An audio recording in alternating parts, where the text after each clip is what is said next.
Hariam Padmaji. Today let us learn and contemplate tesam evanukampartham. Yes. Tesam evanukampartham aham ajnanajam tamah nasayamy atmabhavastho jnanadipena bhasvata. Once again, please. Tesam evanukampartham aham ajnanajam tamah nasayamy atmabhavastho jnanadipena bhasvata.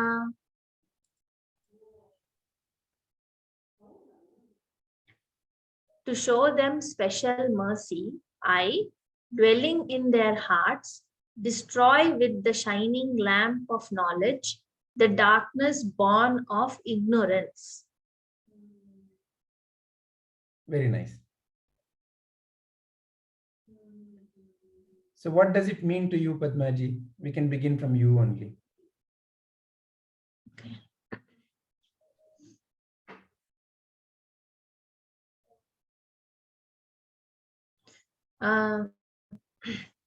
As I see the meaning of this shloka,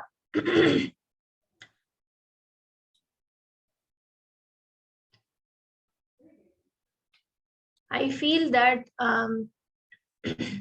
when there is ignorance in all of us, and because of that ignorance, we function in certain way, or we are associated with certain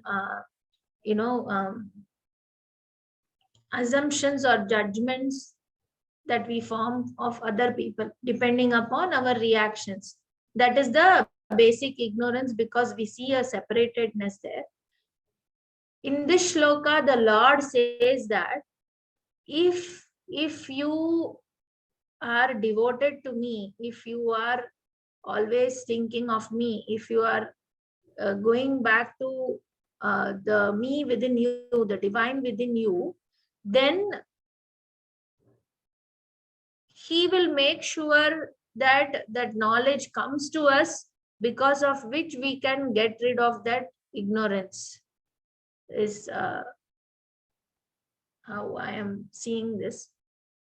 Because when he says that to show them special mercy, to upon whom he will show this special mercy, of course he is merciful to everybody, but then there is always a devotional people with devotion and love, where he takes many things upon himself. I feel, for example, if we take the example of Sindhu Tai or many people, we see that they did not see that separatedness even when they were going through some experience, some suffering of their own. They set it aside and they work towards the well-being of everybody. So in that sense, although she was somebody who came from a very not maybe not even an educated background, the universe supported her, got her the resources to do that service, and must have channeled many people towards her to help her in whatever way possible. Maybe some would have helped her in getting an accommodation for all the children. Then money comes in, many people would have donated. So I think that is essentially what the divine is enabling to help that person, because that person is not selfish anymore. He or she is working for a selfless cause, for the service of others. So I think this is a very example in the society, but I think the same applies to us also. For example, if we take an example of a lady in the house who's cooking, and say a particular day she's not very well physically, even if she's not well and she wishes to cook for those people, I think even the body, it helps you, it cooperates with you to probably stretch that 1 hour, make whatever is necessary, and then you go and rest. I have experienced it myself when it has happened with me. Like I somehow, okay, I want to do this. Please help me, and then it happens. Like somehow you are able to manage that 1.5 hours when you can do the work, and then you can go and probably rest. I think a lot of things like that are taken care of. So when you are completely surrendering, and when you are with devotion and with the trust and faith that all is taken care of somebody and they will take care now also, if you have that surrender, then things will fall into place. Somebody will come in some form or the other to help you to make that thing happen. So this is something which I have been experiencing. So I feel that is essentially what this shloka is talking about, because from somewhere you will get the clarity of what is to be done, what is not to be done, or how can I do this, in what way can I do this. That also, if you have a question, I think the guidance will come from somewhere. Excellent. Very nice, Padmaji. Thank you. Who will go next?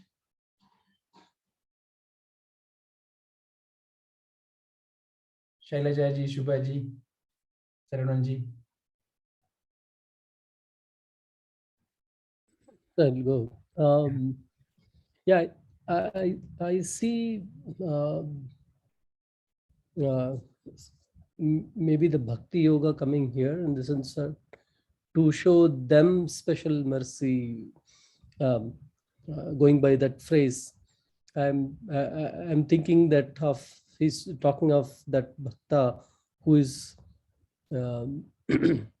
always thinking of him, who is like sincere about his bhakti, right? Who is trying to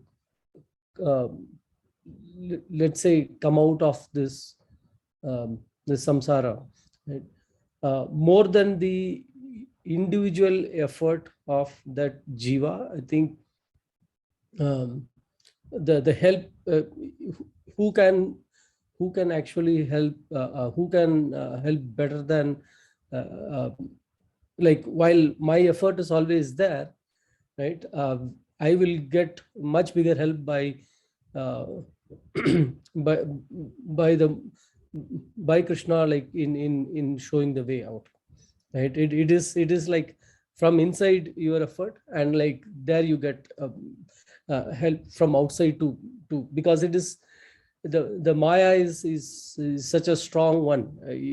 If one goes, one way is to use jnana to try to come out of it, and in addition to this jnana, when there is bhakti, like it I feel like it happens more effectively, and because like it is like 2x double effort kind of, right? And the jnana also requires like first I have to put that sincere effort, and then like he he gives that jnana to the tools to come out. That's how I'm seeing.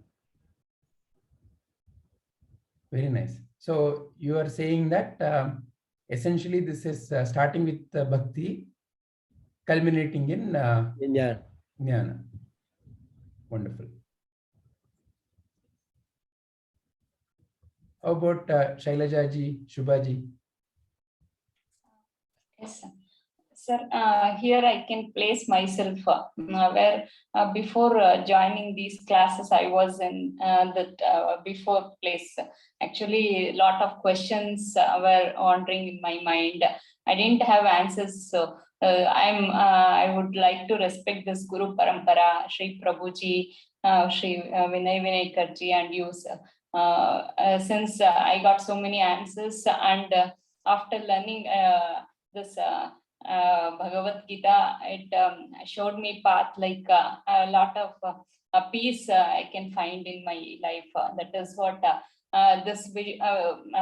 I can visualize myself where I am now and before, just like Adi Bhautika and Adhyatmika. that way I can compare this to them. Excellent. So this is, it's a practical reality for you. Yes, sir. So how do you connect to special mercy then? Is there some entity called God and Krishna, and Krishna is giving you the, blessing? How do you connect to that idea? What does it mean to you? I can say like I had an ignorant mind. Now after learning this, I can see that in everyone they are like me, and they have their own world. So we have to just go let things go just like that, and we have to focus on what we are doing. Very nice. So what does then God mean to you, Shailaja ji?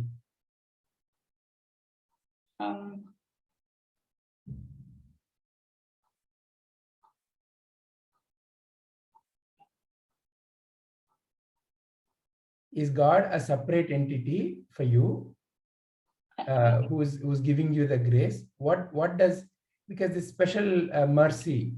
Yeah, before it was like that, sir.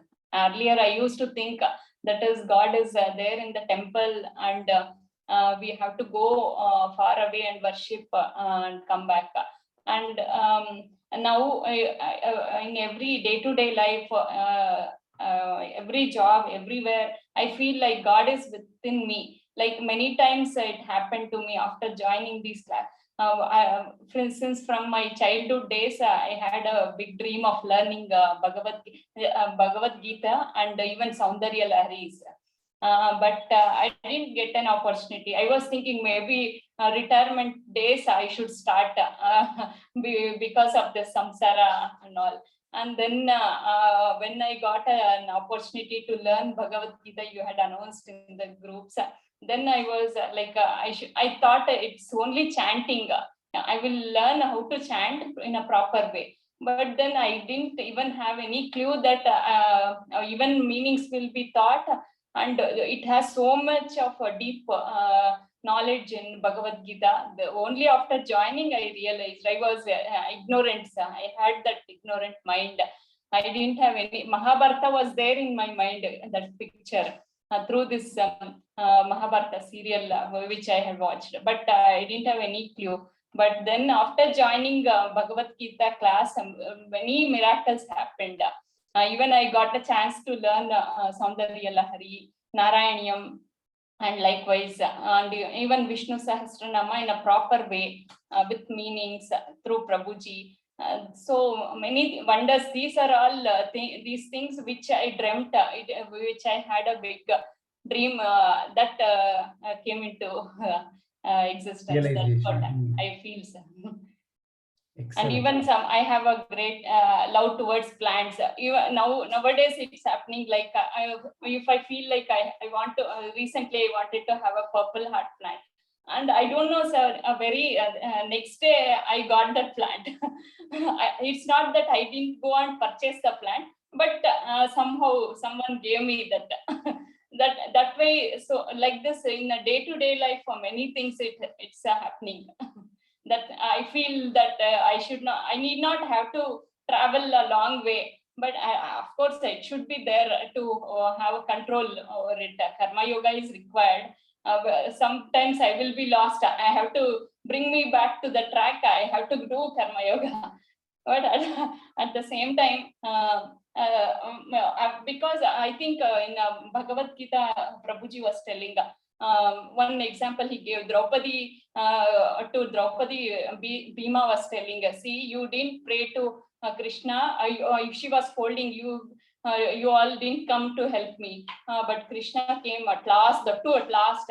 But Bhima said, see, you didn't have faith at the beginning, you were just holding and praying, calling Krishna, but at last you surrendered, you lifted your hands and helplessly you called Krishna, then with faith you called, that time Krishna came. So that faith should be there within us every time, then only Krishna will come.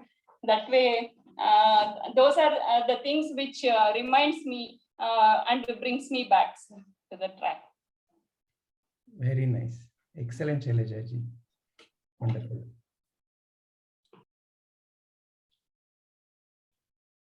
Actually, everything revolves around you. And everything happens for you. Very nice. Wonderful. Because you are the only one, can I say? There is no one else.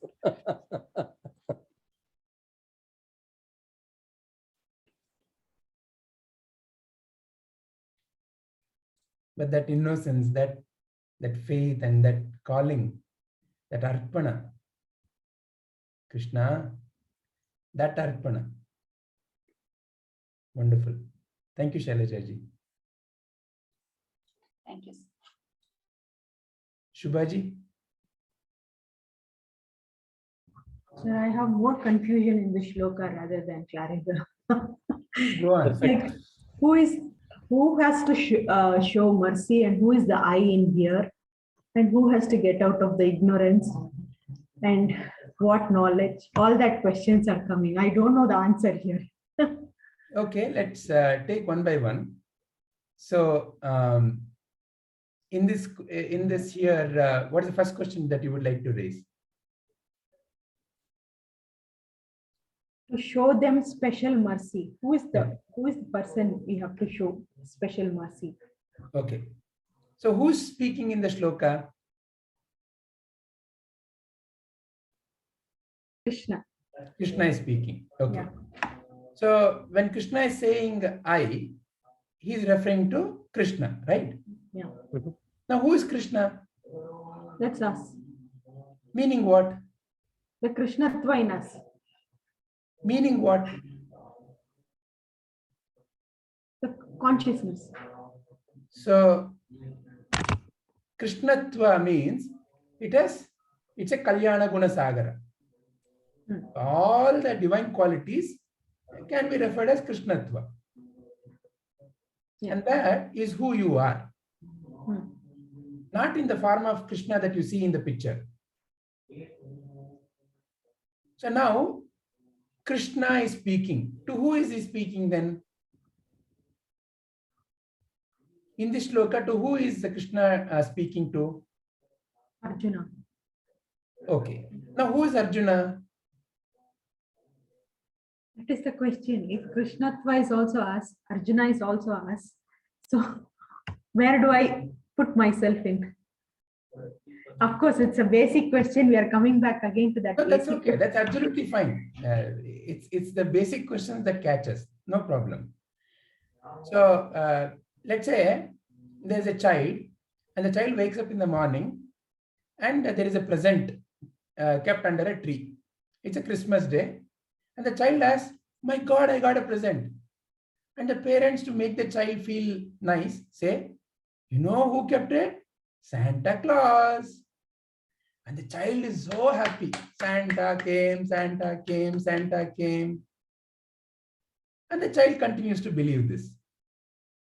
I'm sure, as children, all of us may have had so many other beliefs also.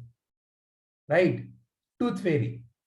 You keep your tooth inside, I don't know whether you've done it or not. When our tooth used to fall, no? They used to say, take Gomaya. So a little bit of, what do you call the? Cow dung. Cow dung, thank you. Cow dung, put it inside that and then go and, deeply make a hole and keep it inside the hole. So why? Some explanation was given, some story was given, which is okay. As a child, you believed Santa Claus, you believed the tooth fairy. It's okay. It made sense at that time. You accepted that, no questions, no problem. But now, if the same present is kept there, now you as a grown-up, will you also say Santa Claus came? No, you'll ask, who brought it? Tell me, who brought it in the home? So you will know how to investigate. So therefore, any kind of knowledge depends upon the level at which the the one who's giving the knowledge and the one who's receiving the knowledge is. So for a LKG boy or a LKG student, you cannot already start teaching quantum mechanics. So therefore, in a way, in Bhagavad Gita, there is depending upon the level, it can be taken as a Dvaita way of looking at the world. And in the same, Advaita can be realized. So what is this Dvaita way? So what is Dvaita? Dvaita means duality. I am separate from you and I see the world. So the world is separate from me. I and the world. I and the others. That is a Dvaita. So I look around and say, I did not create all these mountains, rivers, people. Somebody must have done it. My parents have created only me and their parents created only them. So there are so many others. So there must be something else. And of course, people cannot create mountains. So somebody else must have created. So there is a creator. There's a God. So there's a God, there's a world, there is others. So this is the beginning point. This is what comes through the eyes and the ears. When you look at the world, that is how it looks like. Oh, this object is different from this object. They are not same object. Nobody will say that they are same. So this is the Dvaita. I, world, God. I, world, Ishvara. I, world, Krishna. That God can take any names. But there is something or someone who is very powerful, who has done everything. Is the way the concept of the God begins. God as a super entity, all merciful, all kindness, the one who bestows all my wishes. So there is a God sitting somewhere out there where nobody knows. Everybody looks up, so I also look up. Very intuitively. But very intuitively looking up means there is a deep energy flow. So in a way, for that moment, the mind becomes silent. So truly, in a way, when you truly look up, and if you pay enough attention, you can notice your mind becomes silent when you lift and when you are there for a moment. So in a way, God is there in that very moment. And when you say, put that prayer, and when you put that prayer, and like a very innocent child, when you put that prayer with full faith, then it has to materialize. It has to manifest. Because the nature of existence is continuous morphing to the request. There is no otherness because the manifest and you are not two. But initially it begins as there is somebody else, so I'm praying and that one has manifested. That one has helped. Because it is like they say, no, with superpower comes super responsibility. So when the mind is not yet ripe with the right knowledge, that superpower can be used to create havoc. That is a story of Bhasmasura. Brahma gave Bhasmasura the power and he wanted to burn others. Born out of the ignorance that there is other and I need to exercise power and control. So therefore, many a times, existence creates a grand illusion and that grand illusion starts fading away as the mind becomes more and more sattvic. Meaning what? More and more the mind is in the sattva guna. When the mind is more and more established in the sattva guna, then the grand illusion of the existence starts becoming more and more clearer. And from the other, the God is somewhere out there to tat tvam asi. Oh, it is Krishna is not out there. Krishna is in me. As what? As the deep love I feel, as that kindness I feel, as that pure awareness. So Krishna from out is part of me.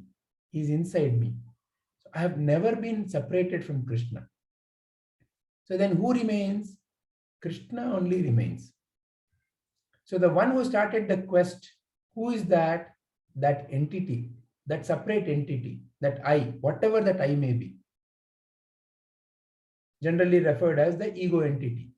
That I, when that I merges into that what is there always, then there is no more separation. Then there is no more Krishna is speaking to Arjuna. So Arjuna is the one who started the journey because he felt he is separate. So Krishna removed his ignorance, and while removing the ignorance, Krishna has to speak to him as if he is other. I show the mercy. So from a Dvaita standpoint, it is as if there is a super powerful God. From the clarity of the Tattva Bodha, awareness is. And when there is a deeper devotion, when there is a deeper clarity, then like Shailaja ji said, she felt, and suddenly tomorrow, somehow magically there was that plant being given. If I want to explain that logic through my mind so that others can understand, I will say, you know what? God is, when you put a faithful prayer, God helps you to realize it. That is the simple explanation I have to give. Because mind wants an explanation. How did it happen? How did it happen? That is all it is. Because nature is constantly shaping to your feelings. There is no absolute reality to life. Padmaji, please go ahead. Sir, can we say that in that context that there is no way for us to actually completely understand the absolute truth? Correct. Because see, the very fact absolute truth means what? It must be so complete and so infinite that how can you understand ever infinity? So you have to realize that it is infinite and be it. So Kalyana Guna Sagara. Existence is Kalyana Guna Sagara. Sagara. How can you measure the water in the ocean? It's a futility to think that I will one day measure the amount of water in the ocean. Realize that Kalyana Guna Sagara. All the divine qualities. So therefore, from Advaita, Advaita. Advaita therefore is not one. Advaita. Advaita. No two. Realize that there is no two. And how do you explain that? You cannot explain Advaita. You can only say what in the Dvaita we can talk. How to remove the Dvaita you can talk. But Advaita, you can point at through removing the Dvaita. So therefore, in this shloka, when to show them special mercy, here Krishna is speaking to the ego called Arjuna. Does Arjuna really exist? No. But initially Arjuna thinks I'm separate.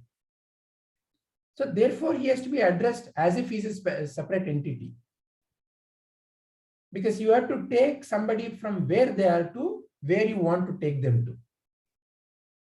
You cannot suddenly say to somebody who is so steeply and deeply believing in the world, that world doesn't exist, that you are untrue, that you are a mithya.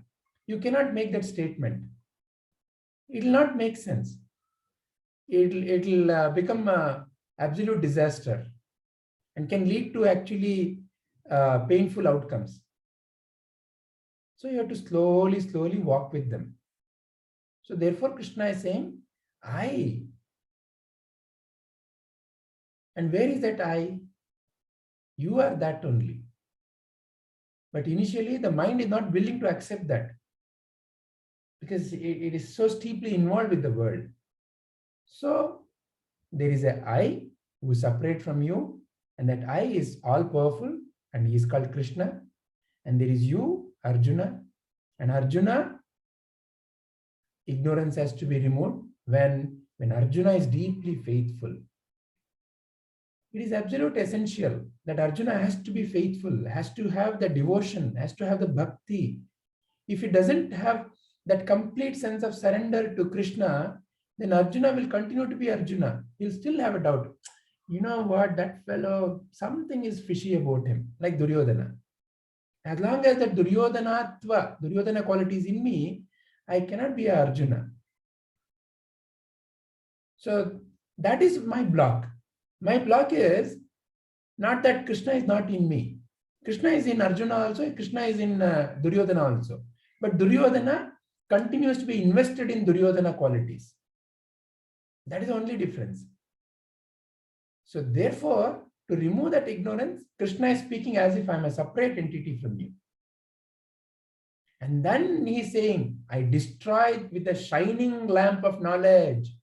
See, ultimately he is pointing to, look, what is the outcome? What is the fruit of your devotion? Fruit of your devotion is ultimate jnana. Nahi jnanena sadrisham.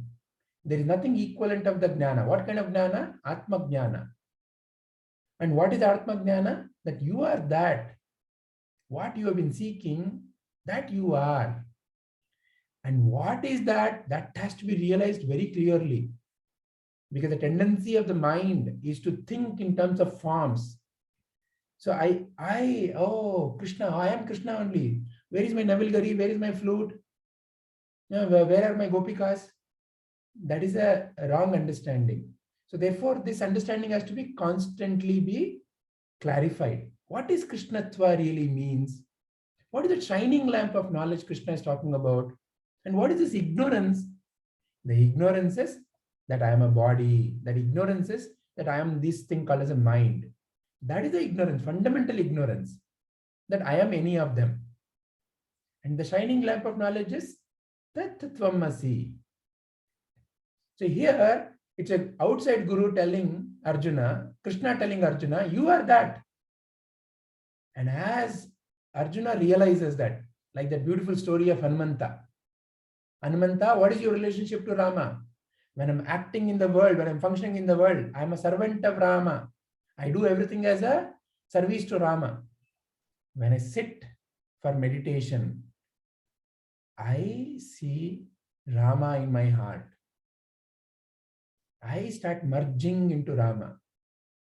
And in my deep meditation, in Samadhi, there is Rama only. So this story illustrates wonderfully ego and merger of ego. So ego is not really there. But when I'm functioning in the world, it is better to take the attitude that there is Rama. I'm a servant of Rama. Because that helps me to make sure that my ego doesn't embolden. My ego means what? As long as there's a sense of separation, there is a me. That me shouldn't get emboldened because that me is the problem. So therefore, take the attitude. I'm a servant. I'm a servant of Rama. Sadguru is the greatest. And I'm a servant of the Sadguru. That Sadguru can be named as Rama, Krishna, Prabhuji, whatever name and form that you wish to associate with it. It's your bhakti, your bhava. You invest your feelings into that form. And that form becomes your tool for liberation. Because any form is an indicator. All the names and forms are the indicator to the ultimate, to the divine only. When there is a complete surrender, arpana bhava in you, when you surrender to that form and say, you are great, then the so-called I is no more the great. That is the great.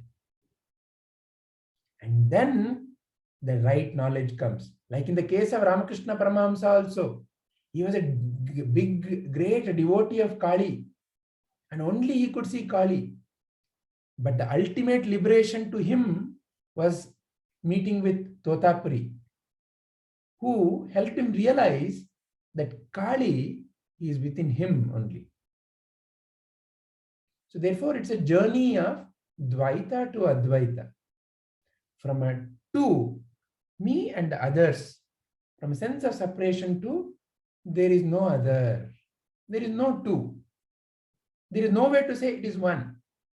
There is no two is the only statement you can make in the practical world. Because to say there is one, there must be something else. I can say this is one bottle because I see this bottle as separate with respect to its surroundings. So therefore, there is a sense of separation. There is one bottle, I say. There are two fingers, I say. But I cannot say the same thing with respect to you, with respect to awareness. There is no, the moment I say one awareness, then there must be another awareness. So that's why it is Advaita, no two. There are no two. What is it? Because the mind, the conceptualization of the mind has to stop. Mind conceptualization is the moment a word comes. Advaita, therefore, is not a word. Advaita is referring to something. That is who you are. Tattvamasi. And when that realization deepens, it is aham brahmasmi. That awareness is who I am. I am is awareness. That I am, the sense of I am in me is Brahman. That sense of I am is Brahman. And that is what is. Aham brahmasmi. That the sense of I in me is Brahman only. Then sarvam khalvidam brahma. All that is Brahman only. All that is consciousness only. There is really no other. In the essential nature, not in the outer nature, not in the outer form. In the outer form, it is very easy to say, see, this is different, this is different. But in the essential nature, it is sarvam khalvidam brahma. And that can be realized not by any kind of a physical experiment. And that is the shining lamp of knowledge Sri Krishna is talking about. That's a inner awakening of the Krishna. And Krishna is the one who is bringing that lamp of knowledge. So in that discrimination, in that viveka, correct. And when that feeling stabilizes, then Krishna stabilizes within you.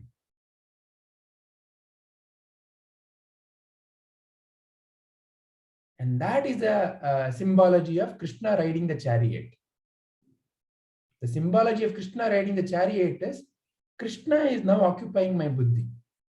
The one who was called as Arjuna has given the reins to Krishna and is now totally free to fight the war. Krishna protects.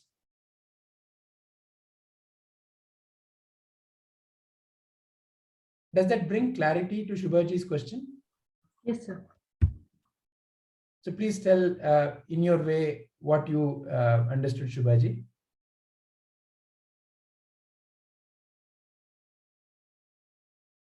So both Krishna, when I surrender, both Krishna and Arjuna are the same.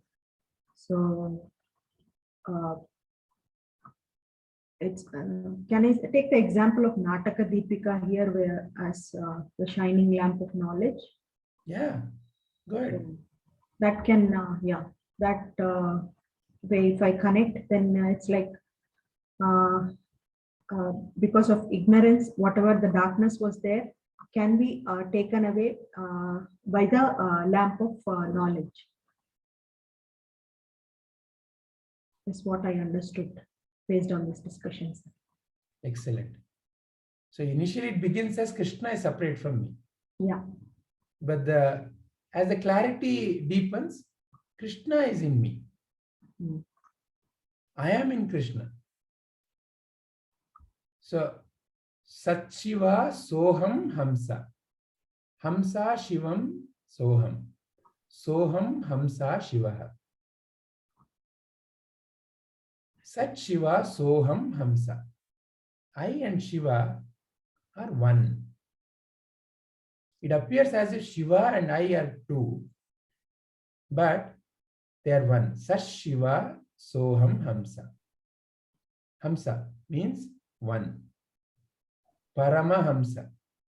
So greatest among that. So Sashiva Soham Hamsa. So that is the mantra that you can contemplate on. So it is the journey from Advaita to Advaita. So here it appears as if Krishna is speaking from a Advaita standpoint. But truly he is taking us towards the Advaita by saying that I will destroy the ignorance with the shining lamp of knowledge.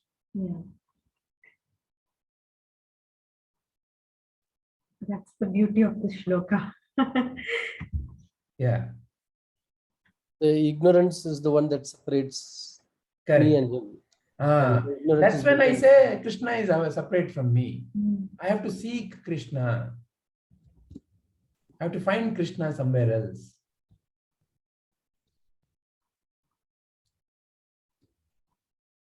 Once you realize the knowledge, once the knowledge comes to you that you are Krishna, then the ignorance is gone. The moment that light is turned on in the room, where is darkness? Ignorance is gone. But for it to stabilize, various, see, that's why it's shown as, mind is shown as a pendulum here. The swings may be very wild in the beginning. As the knowledge comes, the swings become shorter and shorter and shorter. And then it will stabilize. Because stable at the central position is the natural state for this pendulum. This extreme or this extreme is not the natural state for the pendulum. To be here is no effort. To be here or to be here, there is effort. So effortlessness is your natural state. To be in the center, to be completely relaxed is your natural state. See, nothing to be done. So serene. That is a nature. That is how it is. So likewise, with the atmajnana, mind naturally stabilizes. When you take that atmajnana and when you continue to apply that moment to moment, moment to moment, and then you will naturally start seeing the swings come down, come down, come down, and it will be stable. Because that is the nature. That is how it is. It cannot be otherwise. Water cannot be always in disturbance. To be here is the nature of water, to be like this. So you will abide in your true self. That is the natural journey of everyone. Everyone realizes their Krishnatva. There is no other go.